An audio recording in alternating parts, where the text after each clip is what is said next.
Dear students, we will be discussing in this module about the various aspects related to elder care. We need to know that there is a fast changing in social cultural context in which the family as an institution, which is playing an important role, started changing in its terms of its functions and types. In this regard, we have to focus our attention on what specific model of care that can be highly suitable in addressing the needs of the elderly in our society.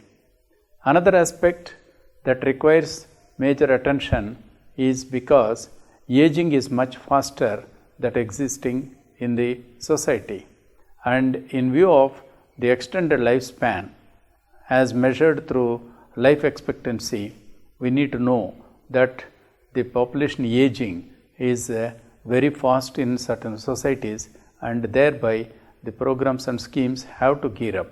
In this context also, we have to see how best the care of the elderly can be addressed.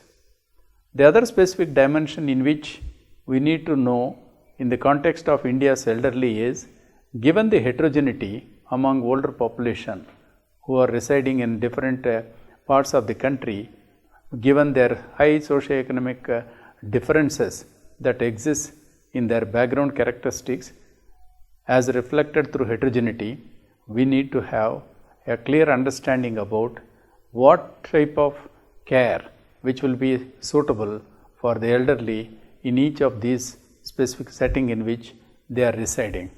Another dimension which we need to understand when we talk about elderly care is that feminization of aging, which is occurring in our society.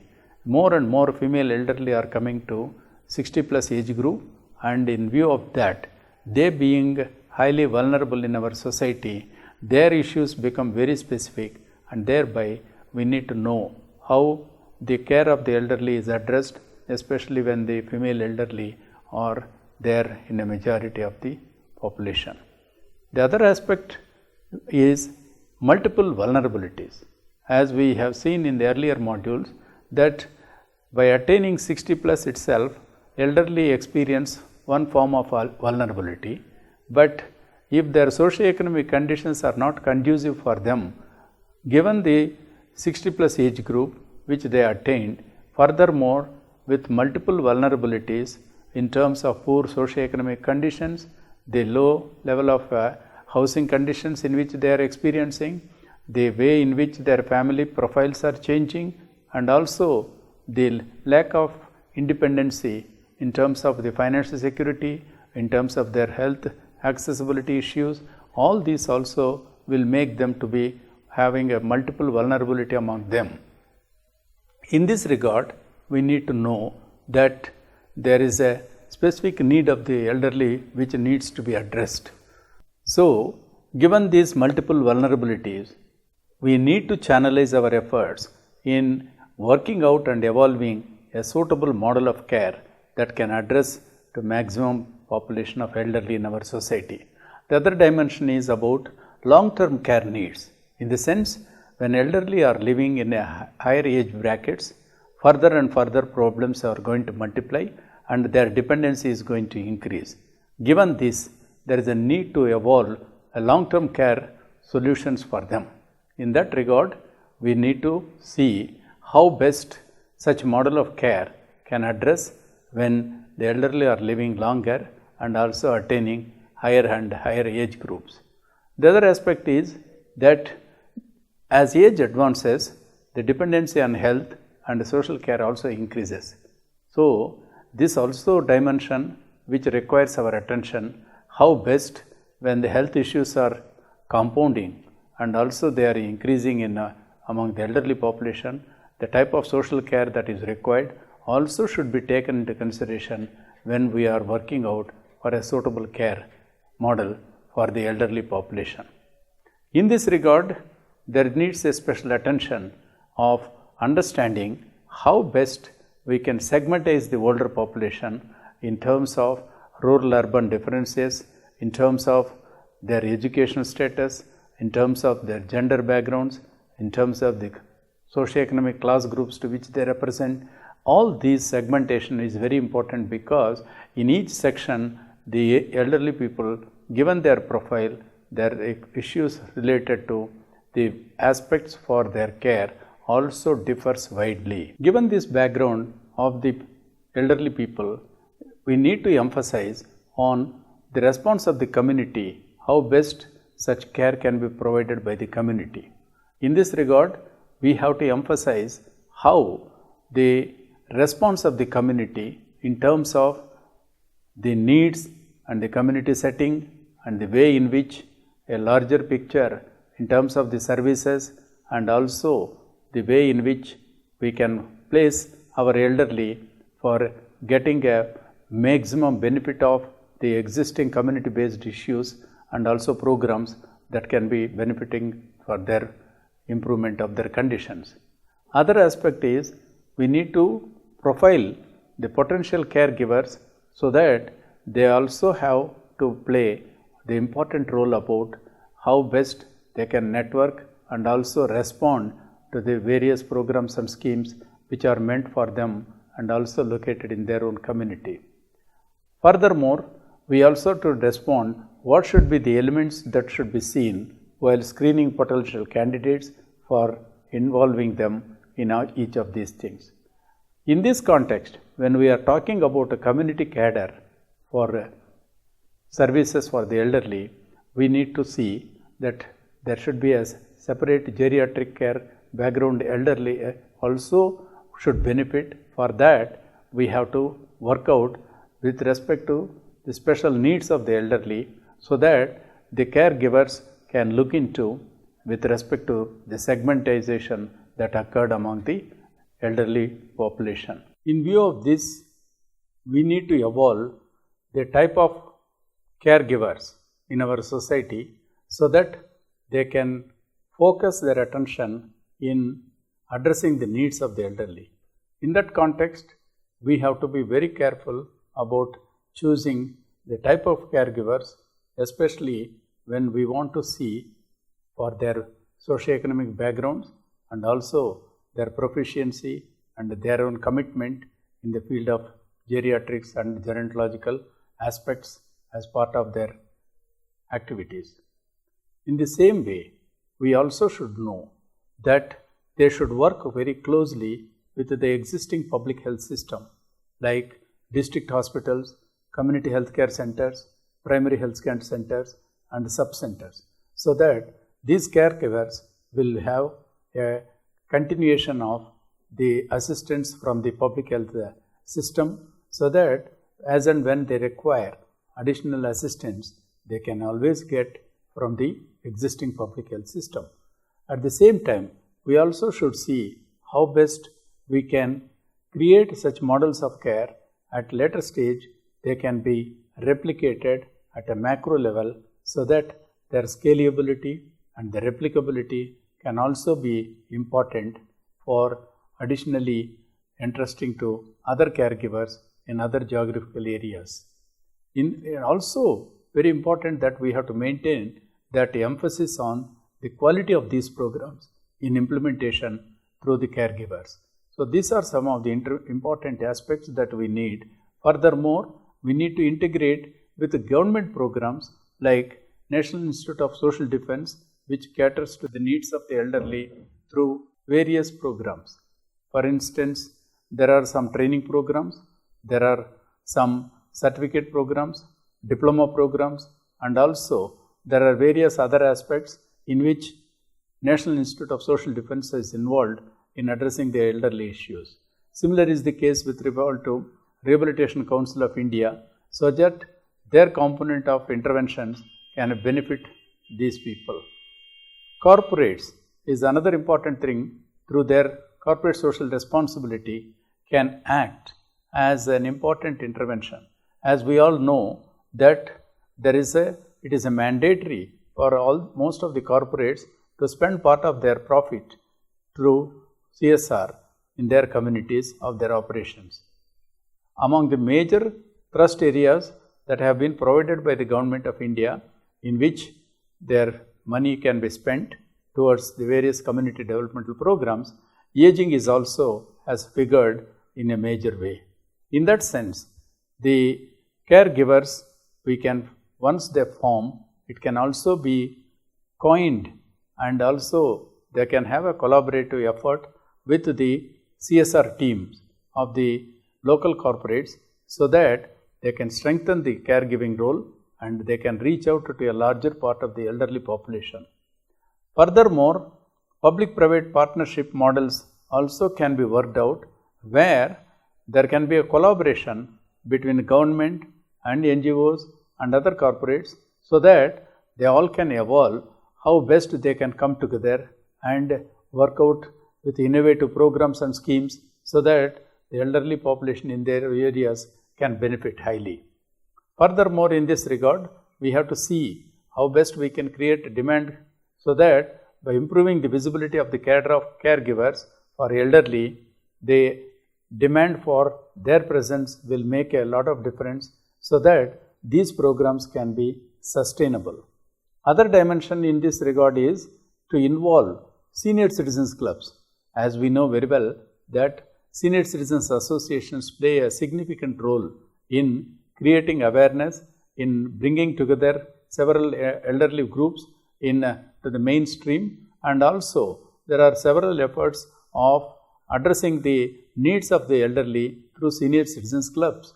And in this regard, it is very important that the senior citizens representatives can also work out in creating a cadre of caregivers in our society, so that the elderly's quality of life issues, their needs can be addressed at different platforms, and also the suitable programs and schemes, once they are evolved, to see how best they are implemented at ground level, these senior citizens clubs can form a major change agent in creating such awareness, and also to act as a change agent for the elderly people. Other important aspect is that when we build up a cadre of caregivers, they can act as a facilitators by identifying and connecting the potential clients, especially among the elderly populations, to the NGOs and also private agencies that exist in their area. Further important thing is about follow-up of care that requires, when the formal caregivers play an important role, it may be difficult for them to continue, whereas this cadre of caregivers can act as a follow-up to these existing care services. The other aspect is to facilitate the non-governmental organizations to undertake various activities related to preventive care, given their reach, and strengthen the curative care of private agencies. That is another dimension which can act in this regard. Also, the caregivers can also act as disseminators of new information to both non-governmental organizations and private agencies, so that the elderly issues can be rightly addressed. These are some of the things which we need to address when we are talking about caregivers for elderly population. In the area of caregiving, we should know about how the long-term care realities exist in countries like India. In this regard, we should know that most of the countries, especially located in Asia, are the fast aging region in the world, where the number, proportion and growth of elderly are increasingly seen and also highly visible. It's a near universal that in these societies, the family plays an intrinsic role in long-term care for the elderly. However, long-term care has increasingly been examined with relation to institutionalization. The other dimension is there is an increasing migration of youth. Given the rural-urban migration that is taking place due to high industrialization and urbanization, which are increasingly coming up, the important aspect is that the migration of youth is affecting care of elderly, due to the elderly are left out in the place of origin, and the youth move to the urban areas for their livelihood and other issues. The other aspect is that in Asian context, it is very important that the heterogeneity is a major landmark in area of aging. For instance, heterogeneity like class, gender, socioeconomic status, geographical aspects, health conditions, all have shown that there is a huge variation among elderly population with respect to these things, which in turn has contributing for their multiple vulnerabilities that these elderly people are experiencing. Furthermore, when we are talking about feminization of aging, female elderly experience the double burden of caregiving among this population. For that, they have to be very clearly laid down for their promotion of quality of life, how best the government can evolve suitable policies and schemes. What about the response of key stakeholders in caregiving and elderly care? Let's segmentize in terms of the response of key stakeholders like government, private sector, community-based organizations, NGOs, self-help groups, like that. Let's start with the government. If we analyze the situation, there is a dismal GDP proportion allocation for elderly care. It is highly insignificant, so there is a need to improve upon this situation by allocating additional resources. Similarly, the programmatic response also is highly inadequate. So, these are some of the important aspects which have a tremendous influence on elderly care. Furthermore, poor intersectoral coordination.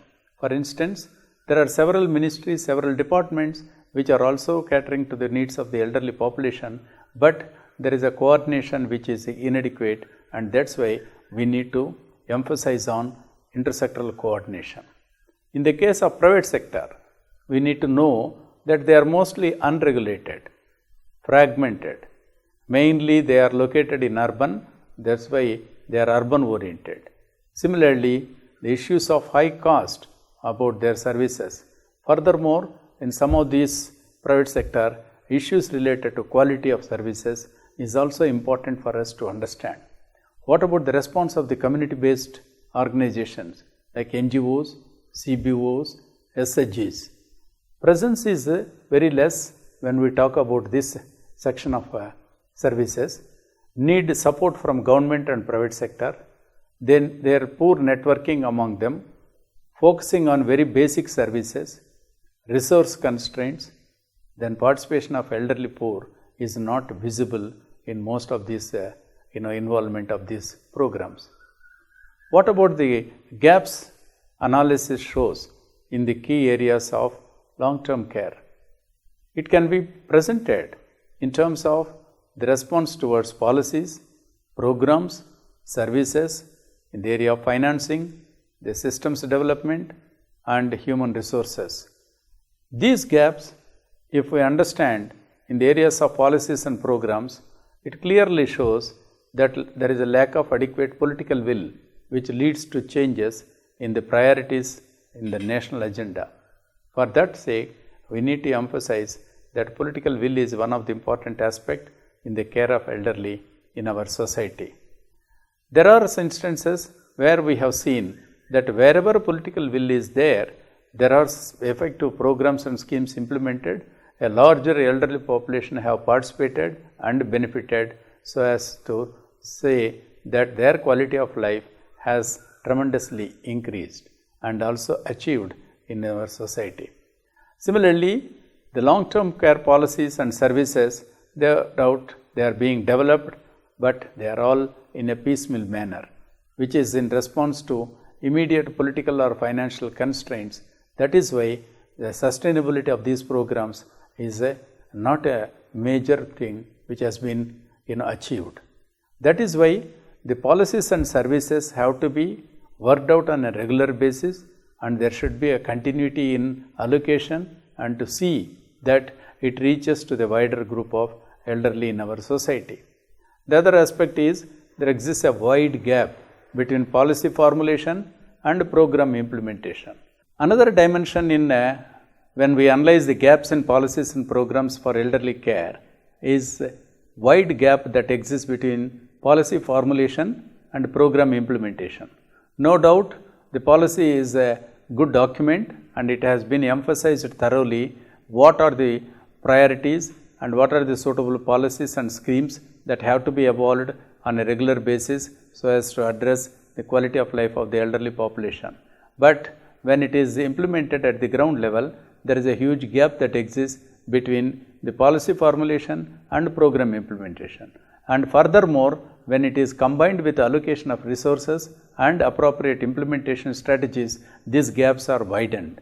In view of this, we need to fill these gaps by evolving suitable programs and schemes so that once they are effectively implemented, it will definitely improve the reach out for the elderly population and so that their quality of life can be addressed.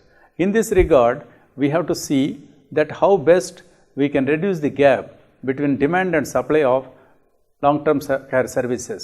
For example, there is a huge demand in terms of old age pension schemes, in terms of health schemes, in terms of social programs, but when we come to the supply of side, there is it is at a very low level. In that regard, the demand might increases and the supply comes down, and that way the gap is still larger. And furthermore, given the high population growth, especially among the 60 plus, this gap is going to widen.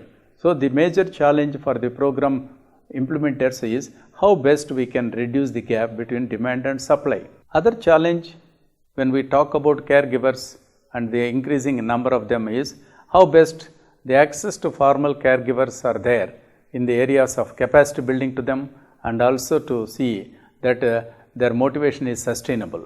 In that regard, we have to emphasize that caregivers, their services have to be accepted, their services have to be encouraged, and they have to be compensated in terms of their salaries and also the other provisions for them, which will help them to improve upon their services, and also regular training to them, and also to see that their work will be recognized both by the care receivers, by their young members of the families, and by the community at large.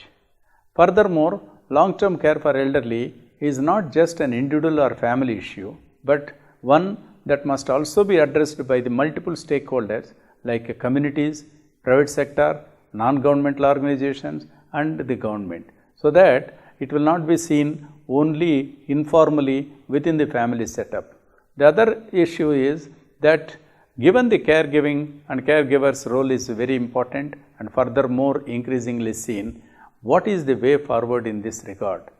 Given the population aging which is increasingly coming up, we need to understand that there is a need for recognizing elderly as a separate group who requires specific needs that requires to be addressed and evolve, design and suitable programs for them, and allocation of various resources and the implementation of schemes exactly targeting the specific elderly and based on their profile is a need of the hour. Furthermore, we need to strengthen the political will and allocate adequate resources for their care. This is another important thing which we need. Similarly, suitable policies should be developed to build sustainable systems that integrate social and healthcare services and community participation.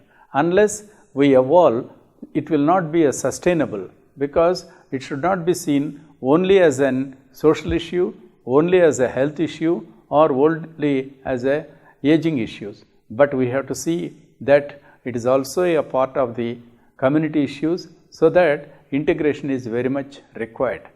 Another aspect is how to promote positive aging, especially through active participation of elderly and their groups, because the elderly mostly feel that they are here mainly as receivers of care.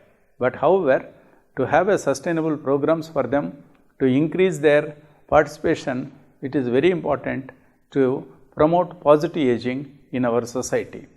Another important thing is, given the heterogeneity among the elderly population with respect to social class groups, with respect to their gender, with respect to their low economic status, models of care should be different and also should suit for each segment of elderly population. That's why one unifying model of care will not be suitable for all the elderly in our society. There should be various models of care for each segment of elderly population based on the profile of each of these segments of population. The other aspect is how best we can understand the good practices that exist in the similar other contexts. For instance, if in rural areas there is one particular community-based organization which is working and also is acting in a very significant way and promoting, we have to take into consideration. Similarly, we have to strengthen the governance issues in terms of its structures, process and involvement of elderly and community as decision makers and as implementers is very important. In this regard, we have to understand what are our key strategies to address them. One is data generation, the other is advocacy at various levels. Next is capacity building for caregivers. Furthermore, promoting value education and strengthening intergenerational bonds. Given the resource constraints, addressing the most of a needy elderly is important. Furthermore, we need to develop long-term care policies and programs which integrate internationally recognized strategies such as aging in place and active and healthy aging, which build on life course perspectives. Students, at the end, I would like to summarize that the caregivers have a very important role in elderly care issues. Furthermore, we have to work out how best we can see that more and more cadre of caregivers have to be, and also to see their quality of care can be promoted and rightly addressed.